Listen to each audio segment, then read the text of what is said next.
What's up, everybody? Welcome to the Franchisor Hot Seat. Today we are talking Layne's Chicken Fingers. Coming up next. All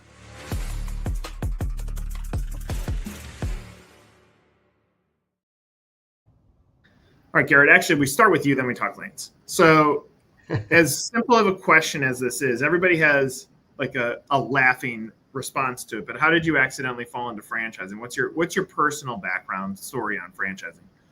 Yeah, so my personal background, I am actually a real estate developer by trade, if you will. I've been in that industry for over 20 years. Got into franchising. I had an opportunity over the years to get to work with a lot of franchisees and people on the restaurant side of things. So I got to see things from the site selection to the construction, putting equipment ordering, all that kind of stuff. And then I got to watch them thrive and be successful. And so it always kind of intrigued me, made a lot of friends in the restaurant space and actually in the franchising space in general. And we built a lot of shopping centers as well. And so it's one of those things that the grass is always greener on the other side, right? Whatever you're doing, looks like somebody else is having more fun. And so had a buddy that owned a restaurant concept and wanted to be a part of it. I didn't think I would be a part of it to the extent that I have become a part of it. In the beginning, I just wanted to partner up and help out and figure out, how I contribute. That became a very different role in the end. But it really all stemmed from market planning, site selection, construction, development, and just watching people thrive and flourish, and thought, hey, that looks pretty easy. Why can't I do that?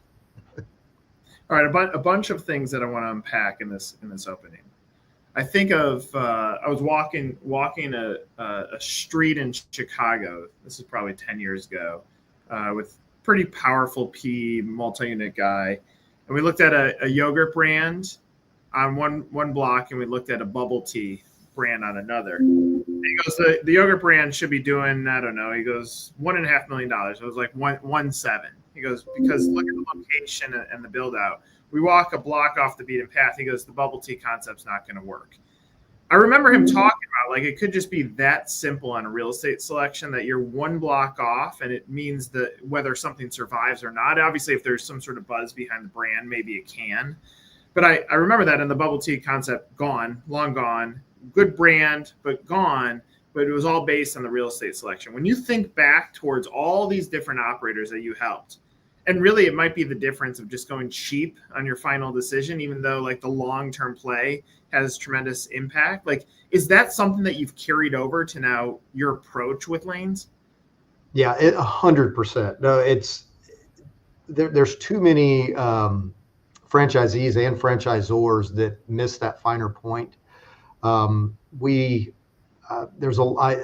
sat in parking lots for hours and debated this exact thing. Is it on the, as simple as it on the going home side of the street, and you're trying to open a coffee concept, right? How complicated is the ingress and egress? What is your visibility? I did a lot of work for Starbucks back in the late 90s.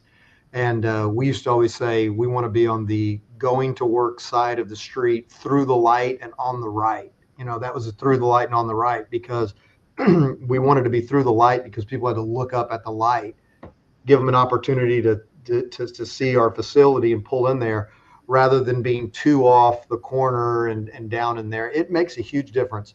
And I guess huge difference, let me say this, a huge difference in the restaurant space or in any space could be the difference between 10 or 15% of sales, right? Hey, I think this is a store that's going to do $1 million. Yeah, you go in the wrong location just by a bit, and you trim that down to 850 to 900,000. That's the difference between being successful and not successful. So, I always look at markets, and I take away everybody that's already there, and I say, what's the optimal place to be? The optimal place to be, Chick-fil-A might already be there. And then I'd usually just look at things and say, okay, if you were in that space, where would we project our sales? And then go from the best spot in that trade area. And then I work backwards and say, okay, if that's the best, this is where we would project our sales. Now we're going to take away some visibility. So that's a minus. Now we're going to take away accessibility. That's a minus. And you assess a value to all those things. And then ultimately you come down to what it is. And it's how much you can tolerate in that. I used to do way back in the day when I was very much a young man. I worked for Radio Shack. I did site selection for them. This was my first job out of college, doing site selection for Radio Shack. And I had the pleasure of doing site selection in New York, in the city. And I was working with this older guy, and he taught me something kind of like what you were saying. I wondered why we weren't on the other side of the street. And I don't remember the exact verbiage he said, but he said, that's not the bright side of the street. The sun doesn't shine over there during the day. It's cold in the winter. People walk on this side. You want to be on this side, which was interesting. So you start thinking about all those tiny nuances. And, it's traffic patterns, it's ingress, egress, it's visibility, all those types of things. So I think when you find that if you get a little too price conscious on your real estate, you can ultimately pay a price. But, you look at your occupancy. If your occupancy is right, find the best real estate for your occupancy. So. Obviously, we're talking about real estate, but in what I'm hearing, two comments. One is I'm hearing actually marketing. So the Radio Shack example is a great example of that we should be looking at the psychology of the human that's going to be our customer, because that's going to be a difference in percentage points at the end. The other thing that I'm hearing is, let's just say real estate, the price of that land is 5% greater than what you were also looking at, but the upside is 15% greater. The reality is, especially in franchising, the closer we can figure out ways to optimize the P&L so that the franchisee is recovering the percentages that they pay in royalty, then the greater odds that they're going to continue to scale with our brand. And so I would imagine, it sounds like this is your superpower, that yes, you happen to jump into franchising by buying into Layne's and taking over the business. But without this foundational piece, it's like you could be making or letting franchisees making really bad decisions on both marketing and real estate selection.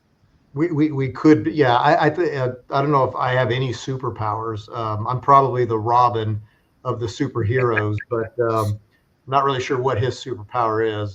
He's a sidekick, but yeah, when it comes down to real estate and site selection, that is something I have years and years of experience. I think you touched on something real quick that gets skipped over when it comes to real estate site selection. A lot of people talk about the things that I talked about, the ingress, egress site and all that, but the psychology of it, the actual marketing of it is so interesting. Because I've seen people bring me sites in the past and they'll say, hey, this is very visible. This is a great site. It's got high traffic counts. But what you just mentioned is very important. You need to understand fundamentally who your customer is and what their traffic patterns are, right? So you're fast food, you're looking for daily needs, you're looking for grocery stores, things like this. You might have this beautiful lifestyle center, right? It's got a Nordstrom's in it and all these fancy places that people like to shop at twice a month, once a month, right?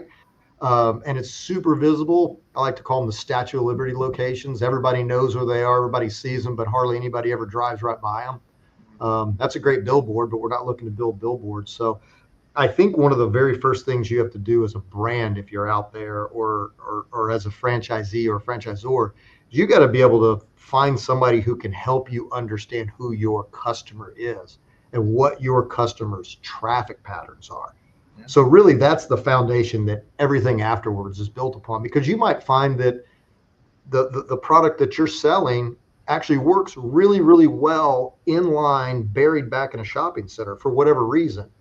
And you can have rent that's X dollars a foot back there, but there's a great site out front that works better for a McDonald's or a Chick-fil-A, and you might pay 3 times as much and do less traffic. So all things aren't equal in the real estate world until you understand who your customer is and what patterns they're traveling.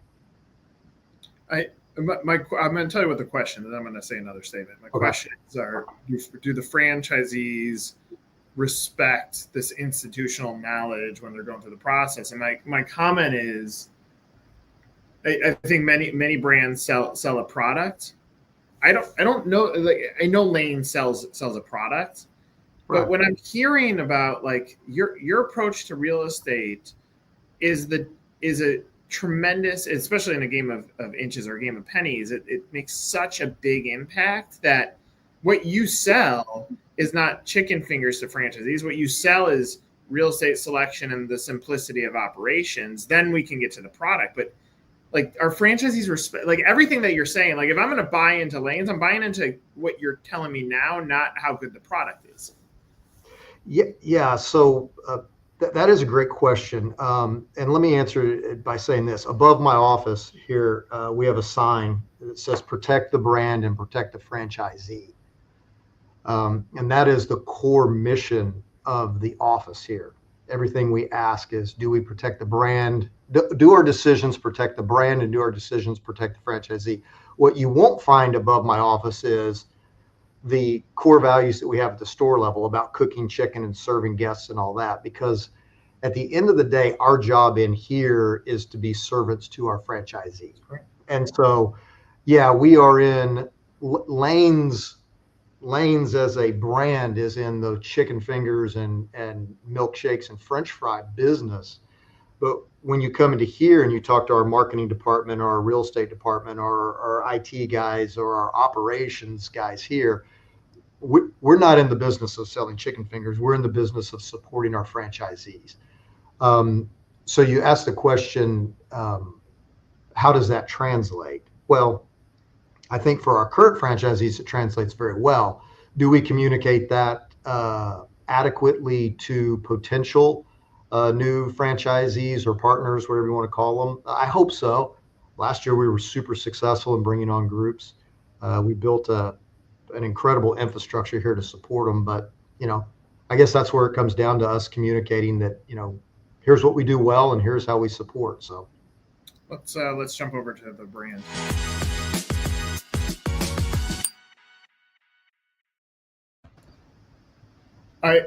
This is gonna sound like I'm blowing smoke, but it's very rare that I listen to someone on these conversations and not swing this portion of our discussion over to the consumer product.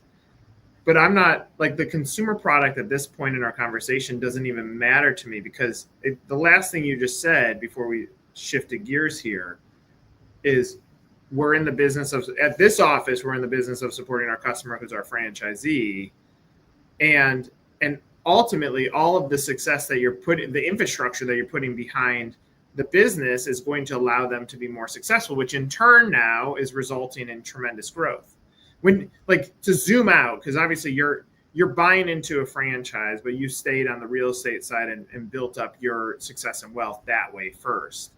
Like, right. Are you looking at other brands and saying, maybe idiot is too large of a word, but it's not, like, this is fundamental, but it's so often overlooked. Like, go back to the fundamentals, set up good infrastructure, really build a model to support your franchisees, and then we can worry about how they're going to go support their customers. Is this, like, it seems so easy, but it's missed by so many different brands.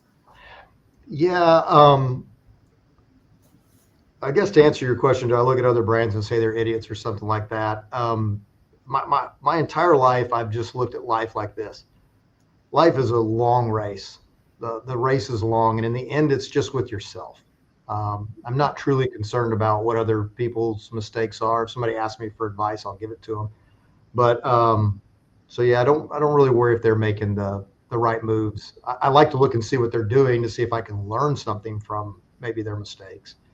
I don't know if that answers your question, but so takes we'll use Starbucks as the example. Okay. When you were working with them, or even Radio Shack, yeah. Obviously, like, what we're talking about is customer patterns. We're talking about traffic patterns. We're talking about being on the right side of the street based on where the customers are going to need you for, so there's a demand built up. And so you step away from those organizations, and I'm sure there's some sort of sense of pressure that goes on. We need to go develop stores. So some of those cores start to drip away. do look at those and say, guys, it wasn't that hard. Like, this is what made us successful, when they start to go off the beaten path, which then gives you obviously a North Star for what you're going to do with Layne's. Yeah, I think we're built different than, from what I understand. And again, I've only been a franchisor for, I don't know, since 2018 or something like that. So my perspective might be different, but I think we're different in the fact that growth is important. Growth is something we want to do, but we don't answer to shareholders. We don't answer to private equity. We don't answer to anybody but ourselves. So more important than growth is success of unit success. So I don't think we ever get caught up in the, we've got to open up another store, we got to do this. I can't tell you how many sites that we've turned down, how many operators we've turned down, because our goals are very, very long term. You and I have had this conversation before. We don't have an exit strategy. It's a family business.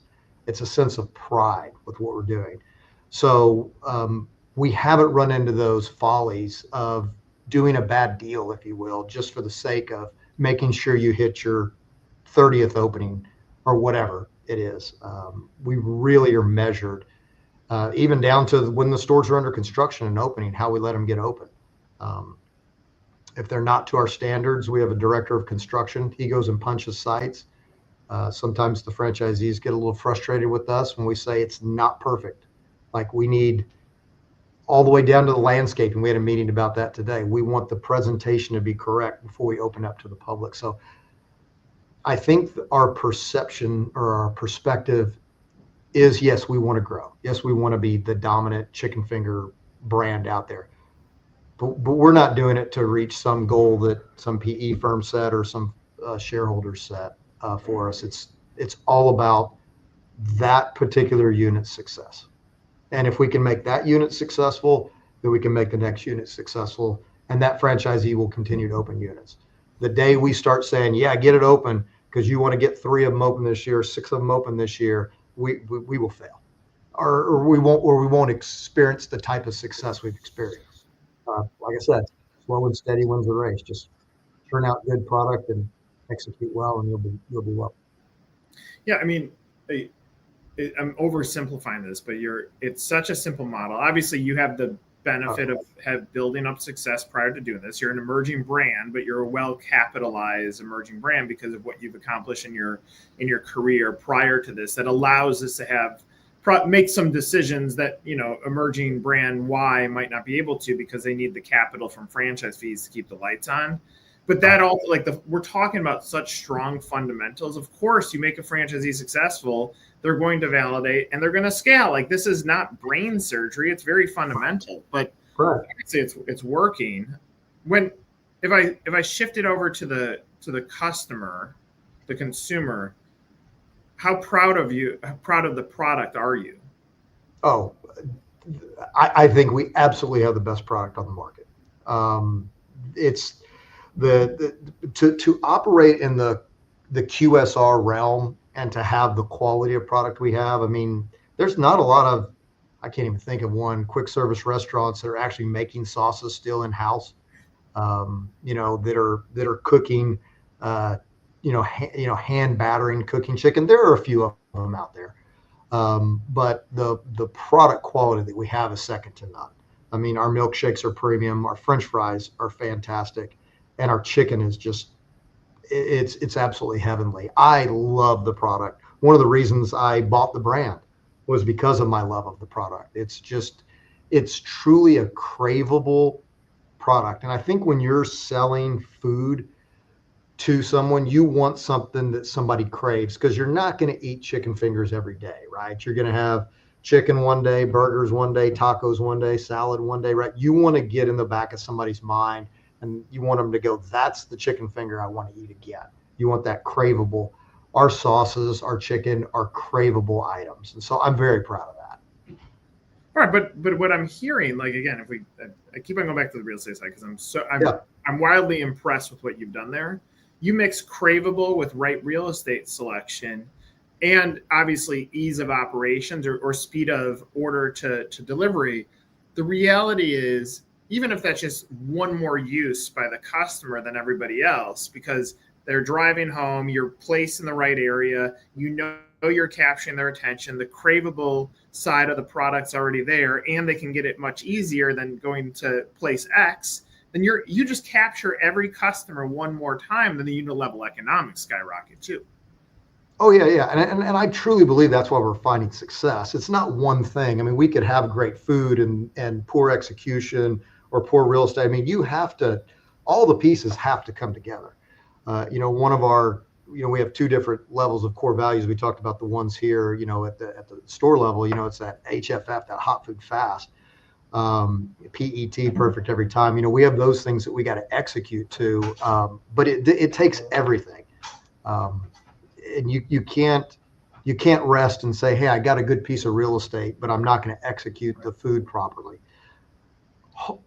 Hard to do in this brand. It's probably one of the most simple brands to operate out there. I mean, we have potential franchisees come in from all over the United States that operate all different kinds of brands. And there's two common threads. One, they try our food if they're in a different state and they're like, this is phenomenal. I've never eaten anything like it. This is unbelievable. And the second thing is people are just dumbfounded, absolutely dumbfounded with the ease of operation. Sure.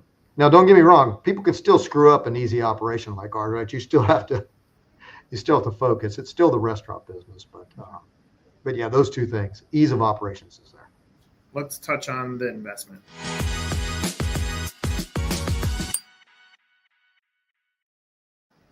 It's a simple question, but how much does it cost to get in? How much can I make? How do you answer that?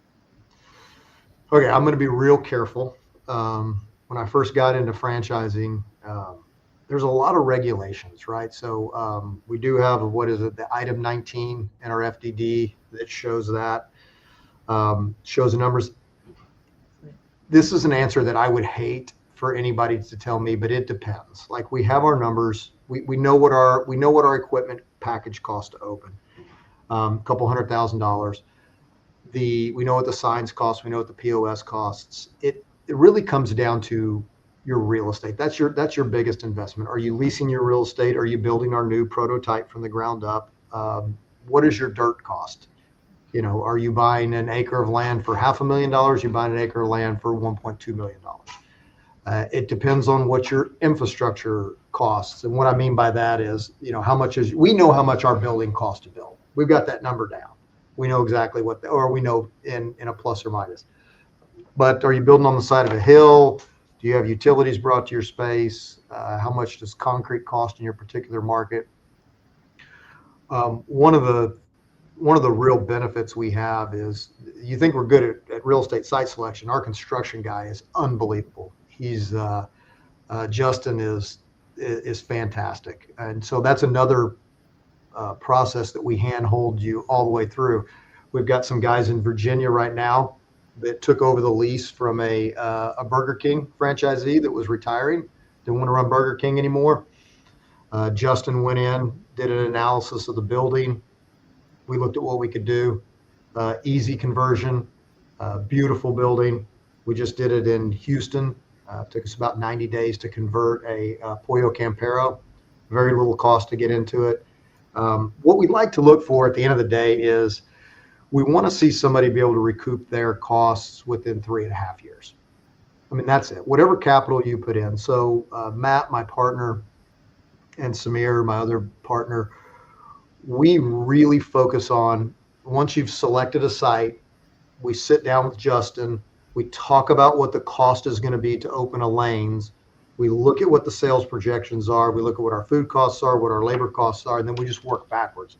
And we've had franchisees that have said, I don't care what it costs. I got to be at this site or whatever. And we really want to make sure that you're going to get your capital back in that 3.5 year period of time. And to date, we've been there. So I know that's kind of a little bit of a vague answer, but if I say the wrong thing, then Samir will come in here and put a belt around my neck, and this will be the last time we ever talk. But 3 years, you should be able to recapture your investment. what I'm getting to, and where I like these answers to go is, one, you're, in my opinion, you bet on the jockey, not on the horse. So you and your team is who I'm betting on, and the way that you answer that question is it goes back to our first part, which is we're in the business of supporting our franchisees and making franchisees successful. Therefore, whether costs rise, you're going to continue to refine and re-engineer this thing, and have the governor of it being the simplest type of business to operate in food.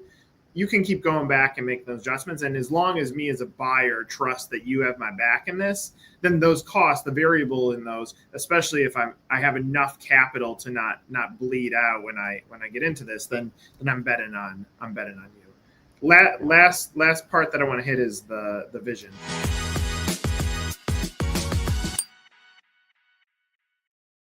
All right, close out with this, Garrett. Where do you see the business going? What's your vision, say, for the next year or so? So in terms of store count, I think that's the simplest answer, right? That's what everybody's shooting for. We're right at, I'm looking at my board, we're right at, we should have 40, 42, 43 units open end of next year.